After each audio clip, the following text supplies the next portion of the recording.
Hello and welcome to our new Wilkins Southworth video. I'm Chris Wilkins.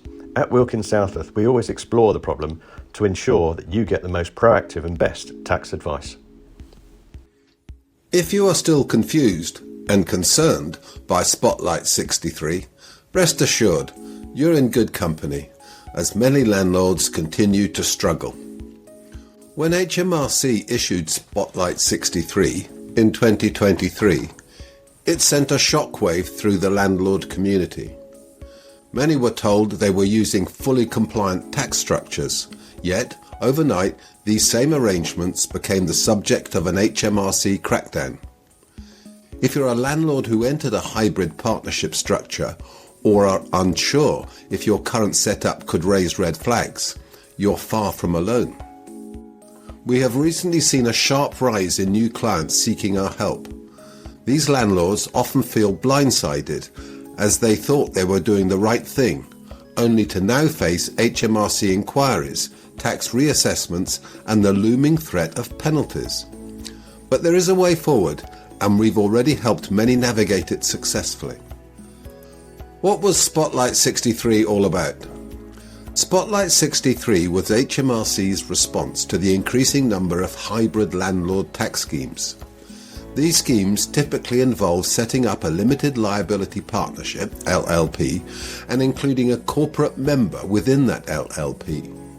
The idea was to allocate rental profits to the company to access lower corporation tax rates, often significantly reducing overall tax liabilities. On the surface, this seemed like a clever workaround to the changes in landlord taxation.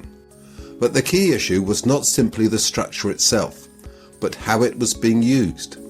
HMRC made it clear that where these structures appear artificial or are used solely to gain a tax advantage without genuine commercial substance, they would be challenged. The Mortgage Interest Relief Catalyst. Let's rewind briefly and look at the history of this growing issue.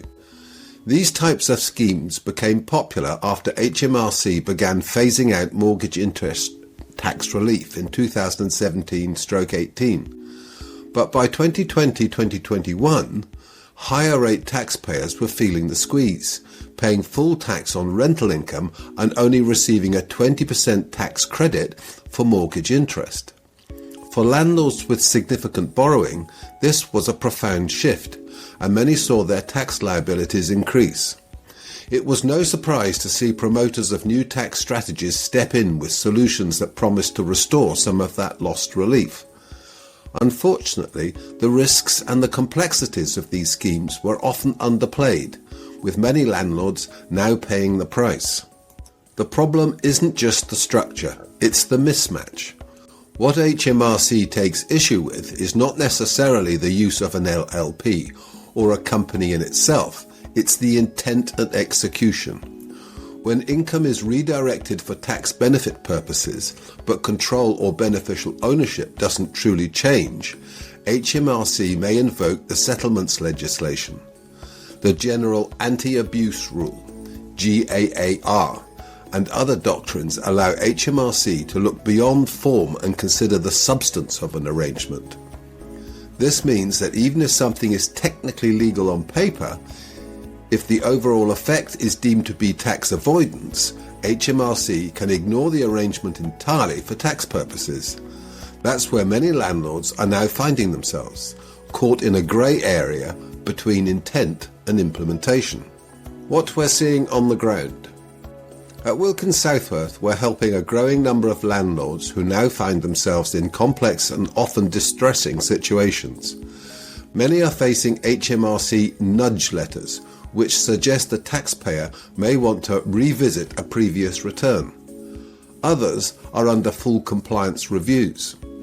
In nearly every case, the landlord acted in good faith, but as we know, that doesn't resonate with HMRC.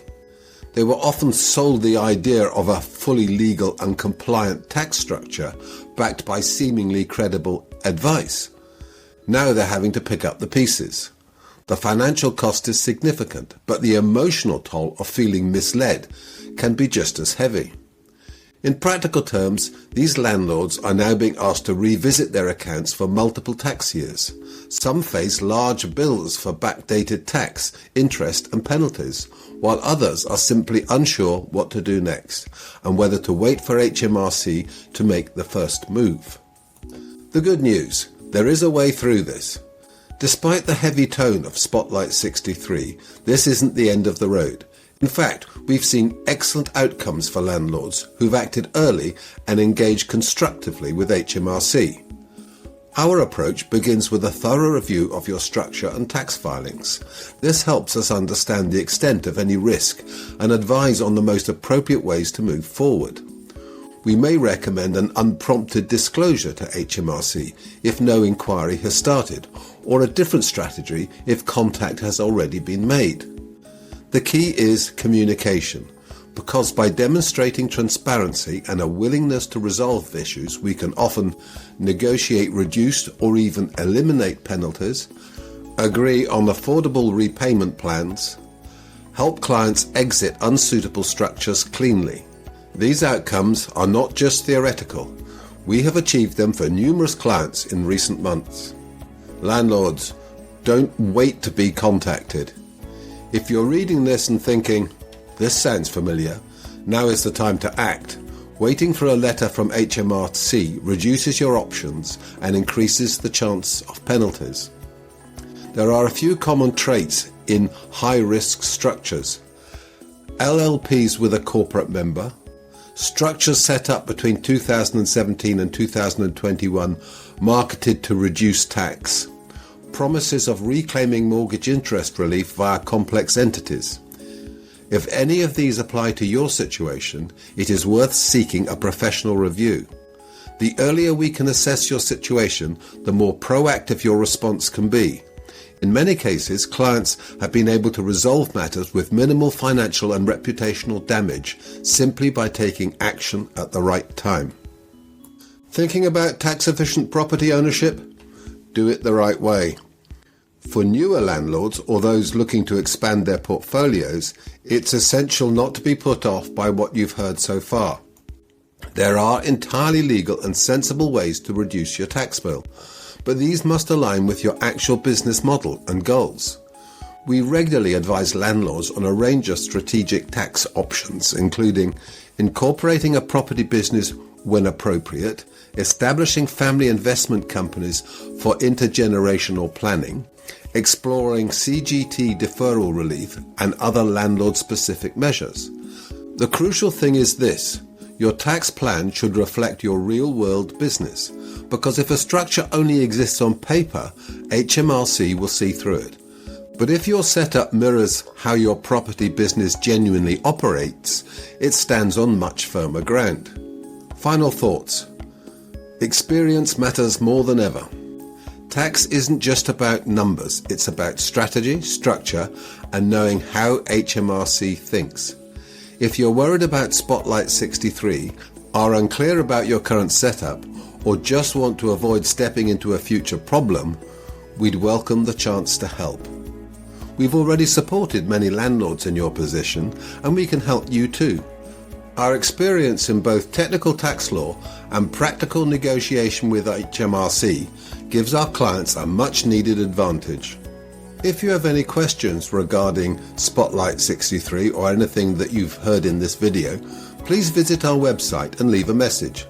We will then get back to you as soon as possible. By the way, don't forget to subscribe to learn about other videos in this series.